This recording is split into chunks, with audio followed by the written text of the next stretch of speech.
Oh, hi. Hi, Glenn Kirschner. Good morning. Good morning, Steph. This was a Get Me Glenn Kirschner week. Yes. Yeah. That I had the patience to wait till Friday is really amazing, isn't it? Well, where do we start? Your reaction to the president's speech, obviously, first of all. Yeah. So I thought there was some real justice synergy between what we heard from Merrick Garland 2 days ago and then what we heard yesterday from both Vice President Harris and President Biden, because, you know, she set the stage. Her remarks were short, and it was basically, you know, an introduction of the president.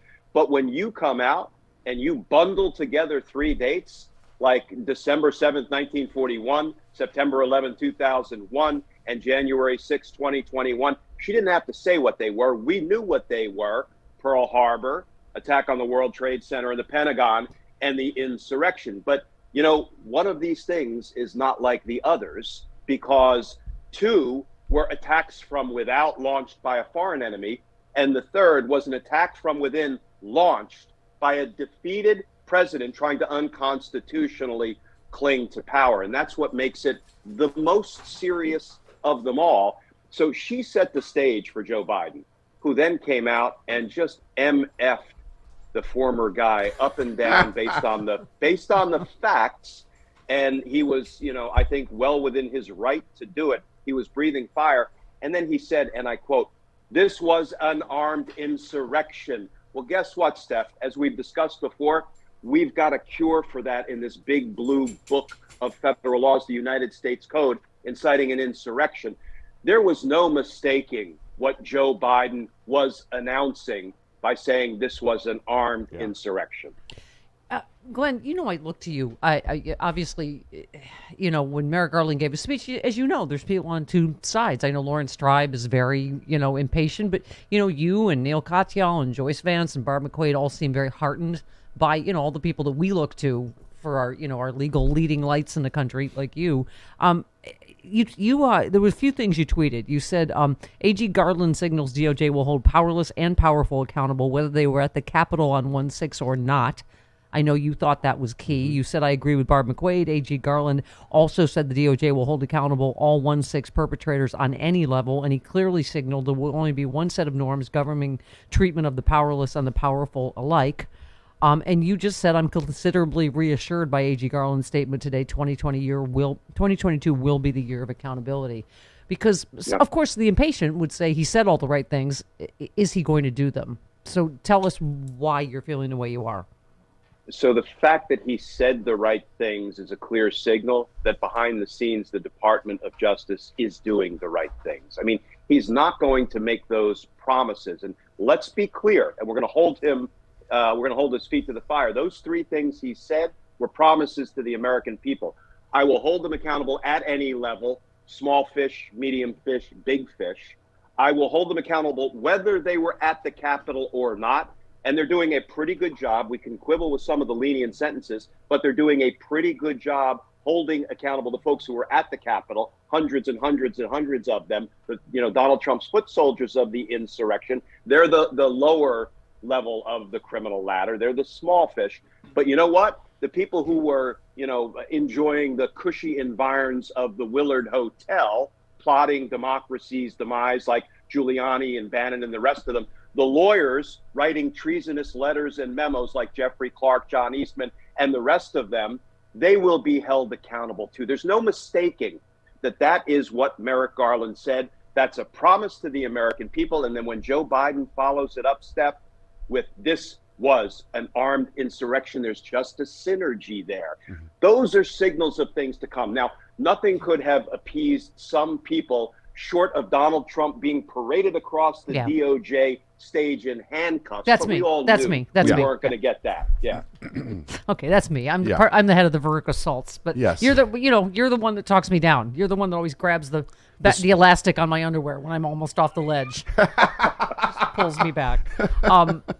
Yeah, you said I have no doubt the DOJ is working its way up the insurrection ladder. Frankly, this is exactly how large-scale gang investigations proceed. And, you know, that's why we always look to you, Glenn, because you know, been in the DOJ, you've prosecuted cases, you know, I mean, those of us that are not lawyers, you're right. I mean, here's what I would, one tweet I did say for you, just because I'm the impatient caucus, let's call it.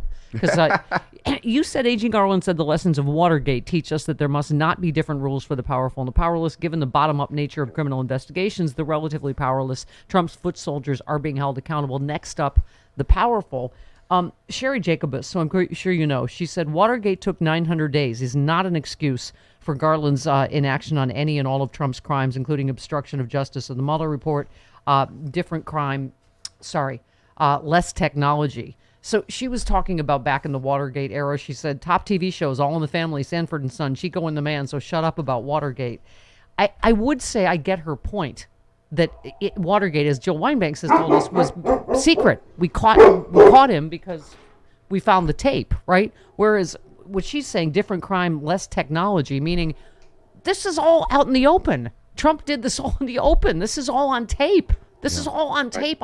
They tape themselves in many cases. So what do you make of that argument that there is just so much evidence because it was all done in the open that this should be moving faster?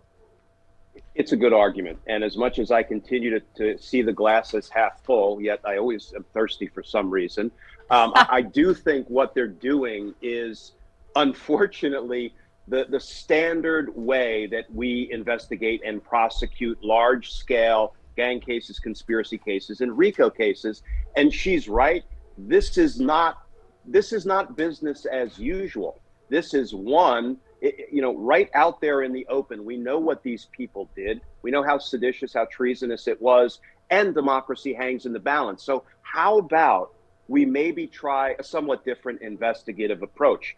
We get the medium fish now, and we start trying to flip them. And we bring additional charges with superseding indictments as we develop more evidence. But here's the thing. I also know the Department of Justice is allergic to change. And unfortunately, it is, I'm not going to say the Titanic, it's an enormous steamer ship.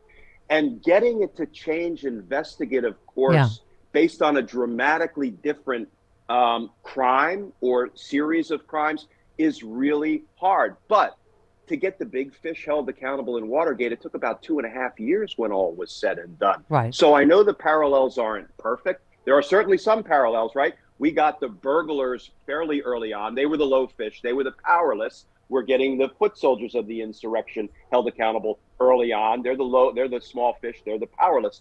So we are building, and the fact that it's taking too long and democracy hangs in the balance, those are absolutely legitimate complaints and concerns. I've been making them myself. Yeah, well, I mean, I think, for instance, for those of us non-lawyers, Glenn, Georgia, Rick, it's on tape. Yeah. It's on tape. We already have it. What's taking so long? I mean, that's how I understand people's impatience. It's not like Watergate, like, boom, we found the tape. Like, now it's, going to take time. It's like we've had all this for a year almost, right, in some cases. Like you said, how helpful were most of the terrorists? They taped all of their own stuff and put it on social media.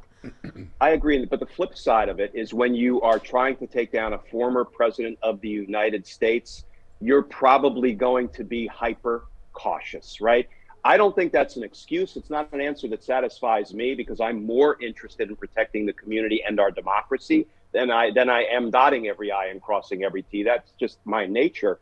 But, you also, I think, have to look at the House Select Committee piece because it's part of the synergy. They are working their way up the investigative ladder. Both Benny Thompson and Liz Cheney have now said, we expect to hear from the former Vice President Mike Pence. And guess what? His team is already enthusiastically cooperating. Yeah. There's synergy. All three of these pieces are moving in the right direction too slowly, and they're loath to change course, but I still think we're going to get there. Yeah. Well, some of us were waiting for 4 words from A.G. Garland, and you're right, would not be satisfied until we heard Special Prosecutor Glenn Kirschner. Yes. Which I was, okay. Can you, I mean, for those of us that have been screaming, and whatever, I'm sorry, maybe I'm confusing, Special Prosecutor, Independent Counsel, whatever, but what is that, or was that ever a realistic possibility?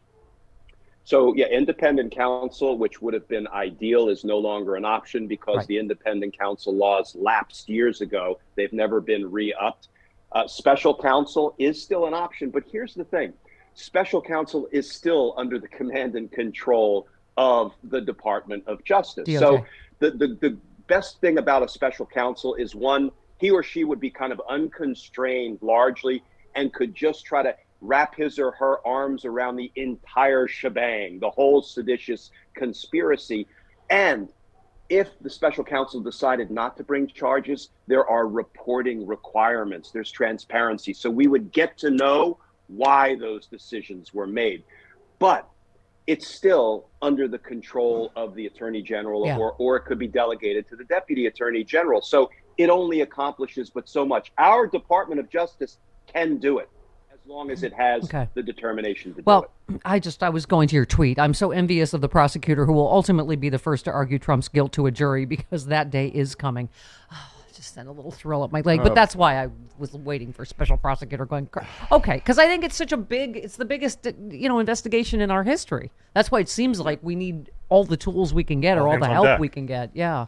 I mean, that's the other reason I would say special prosecutor, because this is so huge, right? I mean, there's so many, obviously tentacles to this whole January 6th. And I do feel like the language he used does indicate he's looking at the whole plot, and not just because January 6th was just the Hail Mary plan B at the end of this whole coup plot, wasn't it? Yeah. And if we don't charge these people, there's no hope for the survival of our republic. If we charge these people, and I continue to believe we will, there is hope. It's not a done deal. It's not a foregone conclusion that our democracy survives this if we criminally charge everybody. But, Steph, it will so dramatically change the narrative. Now, you don't bring criminal charges to change narratives. You bring criminal charges based on the evidence, and a byproduct of that is it changes the narratives, because then all of these other idiots running around spouting the big lie every day will see, oh, my goodness, there actually are consequences. I better shut my big fat pie hole and stop peddling lies. Matt Gaetz. That's the benefit of bringing criminal charges. Matt Gaetz out there yesterday saying we're proud of the work we did on January 6th. I mean, brazen. Just, okay.